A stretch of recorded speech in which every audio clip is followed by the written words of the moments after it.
Welcome to dear student our channel IPPR classes में। ठीक है, आप हमारे चैनल को शेयर कीजिए, सब्सक्राइब कीजिए। रीजनिंग का प्रैक्टिस सेट नंबर 2 है बच्चों, ये 1 नहीं है। ठीक है, और ओरिएंटेड क्वेश्चन है, किसी ना किसी एग्जाम में आस्क्ड है। ये हमारा टेलीग्राम चैनल है, टेलीग्राम चैनल को ज्वाइन कर सकते हैं, आईपीपीआर क्लासेस के नाम से है, चेतन आईपीसी। ये इंस्टाग्राम आईडी, अगर आपकी कोई क्वेरी है तो आप हमें इस पे फॉलो कर सकते हैं और अपनी क्वेरी को आईपीपीआर क्लासेस, ये हमारा फेसबुक चैनल है और आप इस पे मेल भी कर सकते हैं अगर आपको कोई क्वेरी है। तो चलिए टाइम वेस्ट ना करते हुए हम क्वेश्चन की तरफ चलते हैं। क्वेश्चन देखें, क्वेश्चन नंबर फर्स्ट आपकी स्क्रीन के सामने है। तो देखिए, इफ मीट को इज रिटन एज टीम लिखा हुआ है, देन बेल को इज रिटन, तो बेल को क्या लिख सकते हैं? तो आप जरा टीम को थोड़ा सा अपना सेंस ऑफ ह्यूमर लगाएंगे। सॉरी, मीट को देखिए, और यहाँ पे क्या लिखा हुआ है? टीम। अब जरा देखेंगे, इसमें कुछ भी चेंजमेंट नहीं किया, कुछ भी चेंजमेंट नहीं किया हुआ, सिर्फ लास्ट वाला वर्ड स्टार्टिंग में रख दिया है, स्टार्टिंग वाला वर्ड लास्ट में रख दिया है, और जो बीच के दो वर्ड हैं वो सेम है, बिल्कुल एज इट इज है। ठीक है, तो अब ऐसे ही आप बेल को,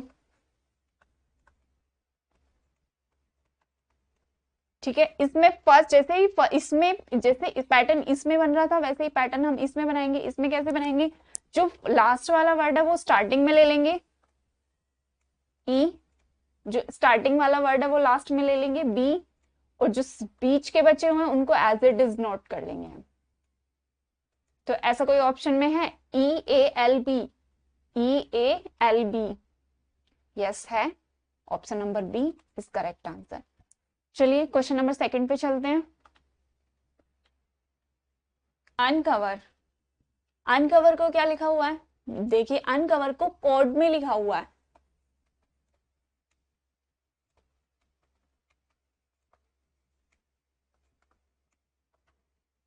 F M X L E V और आई। तो जरा आप इसमें देख सकते हैं, इसमें ना तो कोई ऐड हो रहा है, ना ही कोई माइनस हो रहा है, और ना ही कोई लास्ट से लिखा है, ना ही कोई स्टार्टिंग से लिखा है, ना तो इसमें कोई जैसे इसमें क्रॉस प्रोडक्ट लगा हुआ है, इस फर्स्ट क्वेश्चन में क्रॉस प्रोडक्ट लगा हुआ है, लेकिन सेकंड में देखिए नहीं है। तो एफ को लिखा हुआ, यू की कोड, यू को कोड में लिखा हुआ है एफ, एन को कोड में लिखा हुआ है एम, सी को कोड में लिखा हुआ है एक्स। तो इसका क्या हो सकता है? जरा सोचिए, क्या आपको लग नहीं रहा है कि ये अपोजिट है? यू का अपोजिट क्या होता है?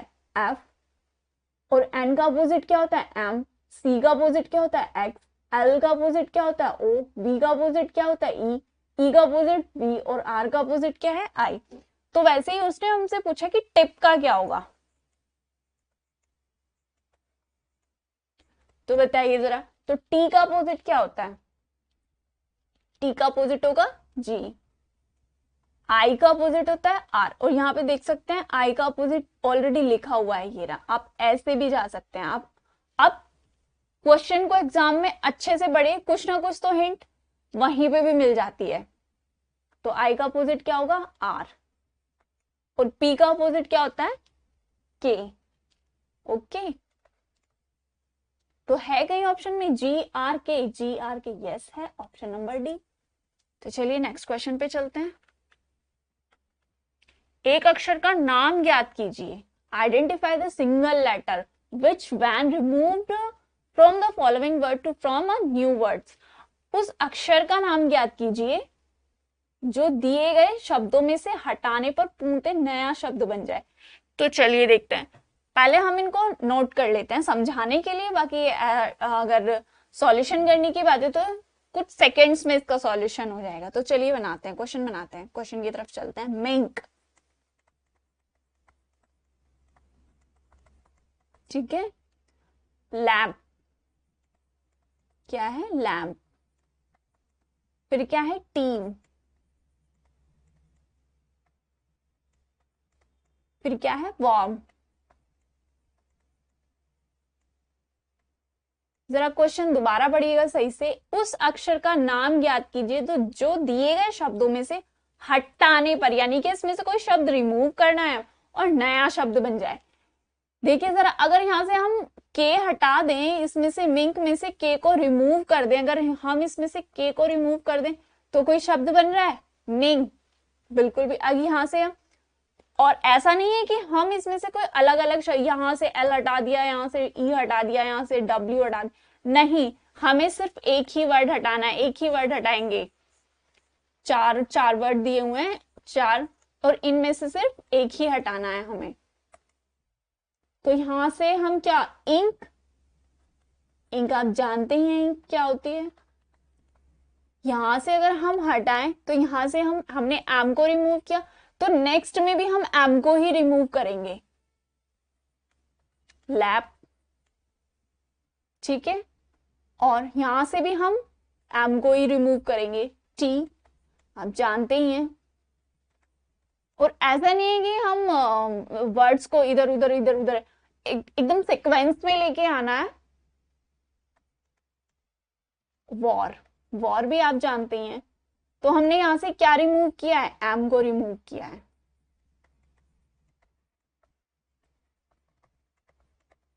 यहां से क्या किया है हमने? एम को रिमूव किया है। तो एम कहां पे? Option number D. चलिए नेक्स्ट क्वेश्चन की तरफ। अब सभी को समझ आ रहा है तो बताइएगा।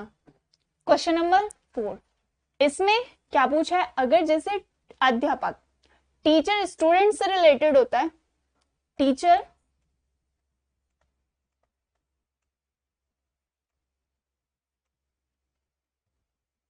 स्टूडेंट से रिलेटेड होता है,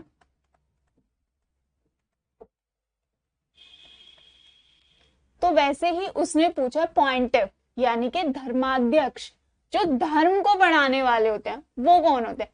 तो जैसे ही अध्यापक विद्यार्थियों को पढ़ाते हैं, तो धर्माध्यक्ष किसको पढ़ाते हैं? शिष्य। और शिष्य को इंग्लिश में क्या कहते हैं? डिसिपल। पॉइंटिव,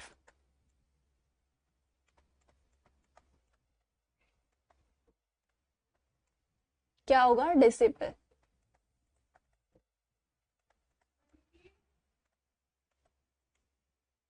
चलिए नेक्स्ट क्वेश्चन की तरफ चलते हैं। क्वेश्चन नंबर 5, जिस तरह चीन का संबंध युआन से है, उसी तरह जापान का संबंध किससे होगा? तो आपको पता होना चाहिए जरा, ये युआन क्या है। क्या आपको ऐसा नहीं लग रहा है कि ये चाइना की करेंसी है? चाइना की करेंसी क्या है? युआन।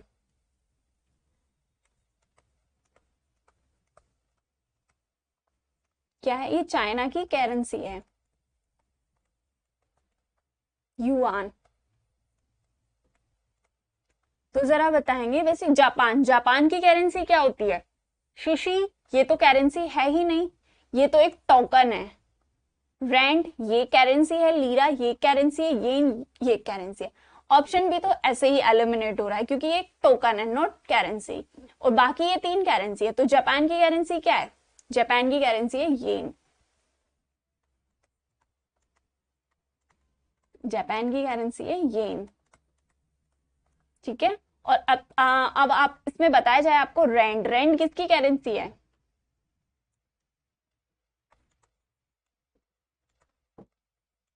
रैंड किसकी करेंसी है? बताएंगे जरा आप, बताएंगे जरा आप, किसकी करेंसी है रैंड? साउथ अफ्रीका की।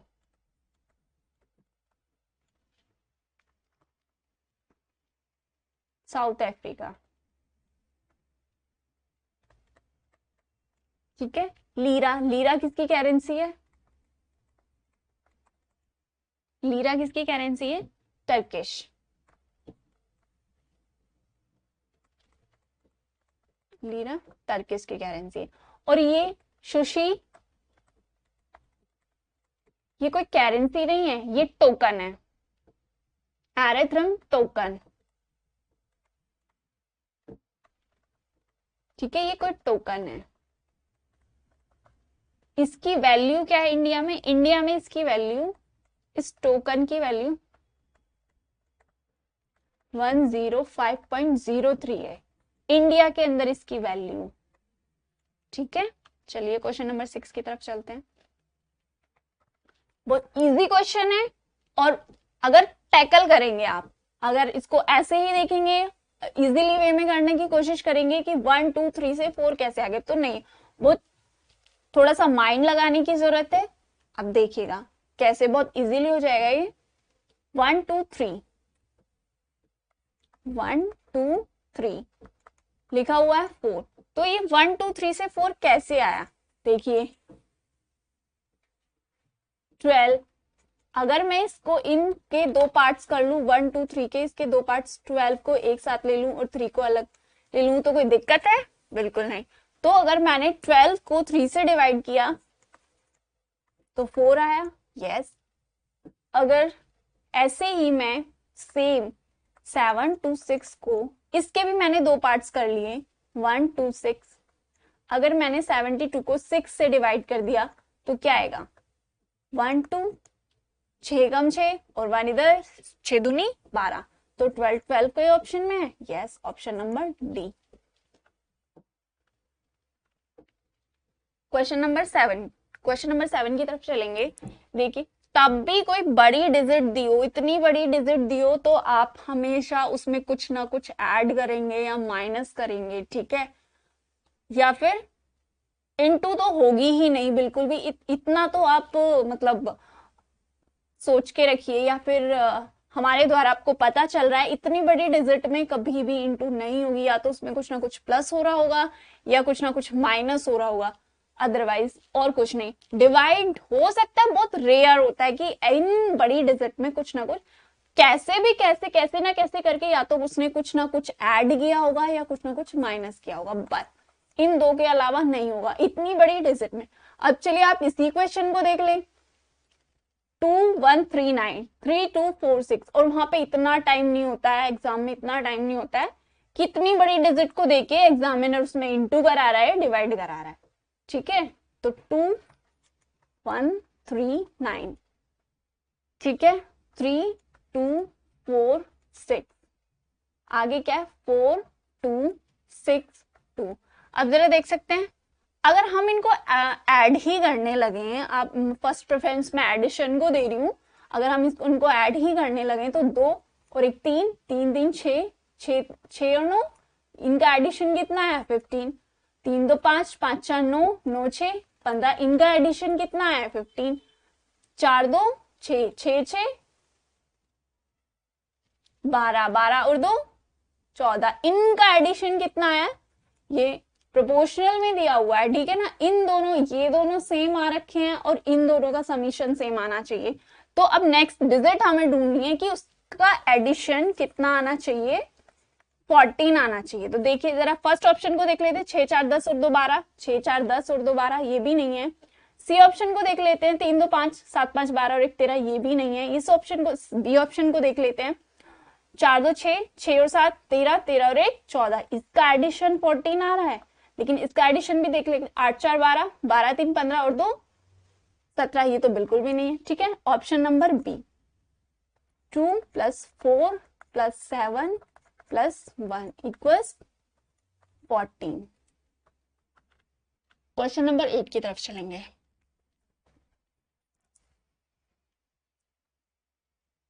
बोर को लिखा हुआ है tan, होटल को हमसे पूछा है कि क्या, तो तब भी ऐसे क्वेश्चंस दिए हो, आप प्रेफर कीजिएगा कि उनकी पहले डिजिट लिख लें कि बी कौन से नंबर पे आता है, आर कौन से, मतलब कुछ भी दिया हो पहले आप उनकी डिजिट लिख लें, तभी ऐसे क्वेश्चंस हो पाते हैं। अल्फाबेटिक वाले पहले आपको उनकी डिजिट लर्न होनी चाहिए। तो डी कितने पे होगा 2, ओ कितने पे होगा 15, आर कितने पे होगा 18, ई कितने पे होगा 5। अब जरा देखिए कि 10 आया कैसे, और ये कितने डिजिट है, 4 डिजिट है। अब जरा इनको ऐड करिएगा,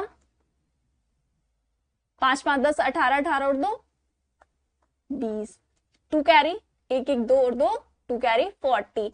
अगर मैं इनको इस 4 से डिवाइड कर देती हूं तो क्या आता है 10, बिल्कुल 10 है इसके।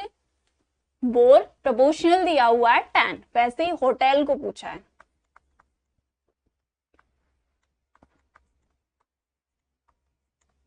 H कितने पे होता है 8 पे, O कितने पे होता है 15 पे, T कितने पे होता है 20 पे, E कितने पे होता है 5 पे और L कितने पे होता है 12 पे। अब जरा इनको ऐड करेंगे और ऐड जरा थोड़ा फास्ट कीजिएगा। 5 5 10 8 18 और 2 20, ठीक है 22 कैरी, 2 और 2 4 और 2 6, कितने डिजिट है जरा गिनिएगा 1 2 3 4 5। अगर मैं इसको 5 से डिवाइड कर दूं तो कितना हो जाएगा 5 1 और 2, कहीं ऑप्शन में है, यस है 12, ठीक है। ये कितनी डिजिट है 5 डिजिट है। चलिए नेक्स्ट क्वेश्चन पे चलते हैं। विकल्पों में से कोई ऑड चुनना है, दिए गए विकल्पों में से एक ऑड चुनना है। Current, stream, tide, wave. Wave wave क्या होती है, पानी में वेव आती है। धारा फ्लो होती है। आंधी, ये भी आंधी तूफान होता है। धारा बहती है, मतलब फ्लो होता है। लाइक ये तो तरंगे जो होती हैं एयर की वजह से होती हैं। आंधी आंधी आती है, वो भी, उसमें भी हवा पानी कुछ ना कुछ होता ही है। करंट करंट भी किसकी, एयर की वजह से फ्लो होता है। लेकिन टाइड, ज्वार, ये क्या है, ये बिल्कुल क्या है ये,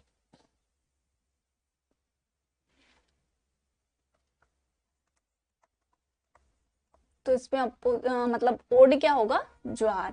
ये तीनों किससे रिलेटेड है, हवा पानी से, ये हवा, लेकिन ये टाइड बिल्कुल अलग है, तो इसीलिए ऑप्शन सी। क्वेश्चन नंबर 10 पे चलिए। देखिए ऐसे तब इस टाइप के क्वेश्चन दिए हों तो आप मैक्सिमम ट्राई कीजिएगा, या तो आप इन दोनों को, मतलब मैं एक वो बता देती हूँ कि किस तरीके से आप कर सकते हैं इसको, या तो इन दोनों को आप ऐड कीजिएगा।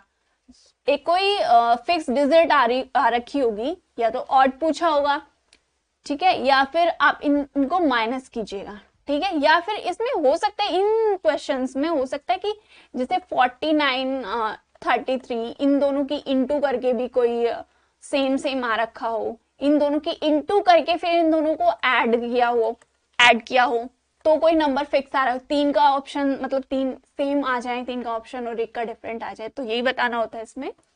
तो चलिए, लेकिन यहाँ पे हम क्या करेंगे, देख सकते हैं यहाँ पे हम माइनस करेंगे 49 माइनस 33। अब जरा माइनस करेंगे तो कितने होंगे, 9 माइनस 3 6, और थोड़ा माइनस प्लस, या आप अपनी कैलकुलेशन को थोड़ा फास्ट कीजिएगा। एग्जाम में हर कोई कर सकता है, लेकिन हमें मेंटेन क्या करनी होती है, अपनी स्पीड को कैसे मेंटेन कर सकते हैं हमें, क्या कैलकुलेशन। जीएस तो हो जाती है फास्ट, क्वेश्चन पढ़ा, सिर्फ क्वेश्चन को बहुत अच्छे से पढ़ना होता है, ठीक है। और मैथ्स में और रीजनिंग में क्या होता है, हमें अपनी कैलकुलेशन फास्ट करनी होती है। तो यहाँ 62 माइनस कितना बचेगा, 12 माइनस 6 6, 5 माइनस 4 1, 16 हो गया। 83 माइनस 6 7, 13 माइनस 7 13 माइनस 7 6, 7 माइनस 6 1। अब नेक्स्ट पे देखते हैं 70 माइनस 55, 5 और 6 माइनस 5 1, यानी कि ये क्या है, ऑड है। ऑप्शन नंबर डी, देख सकते हैं। चलिए, तो आज का सेशन आपका यहीं पे खत्म होता है। बताइएगा क्लास आपको कैसी लगी, और आप हमारे चैनल को शेयर कीजिए, सब्सक्राइब कीजिए अगर आपको क्लासेस अच्छी लगी। और आपके लिए हम जीएस भी कराएंगे, कुछ टाइम में हम आपके लिए जीएस की क्लासेस लेके एक प्रॉपर वे में आपको नोट्स बनवाएंगे, हर मतलब हर बुक के। लाइक आपको लाइक फिजिक्स ही पढ़नी है तो बहुत प्रॉपर वे में आपको फिजिक्स पढ़ाएंगे, ठीक है। चलिए, तो बताइएगा, आप हमारे चैनल को शेयर कर सकते हैं, सब्सक्राइब कर सकते हैं। रीजनिंग का प्रैक्टिस सेट नंबर 2 था। Thank you, bye.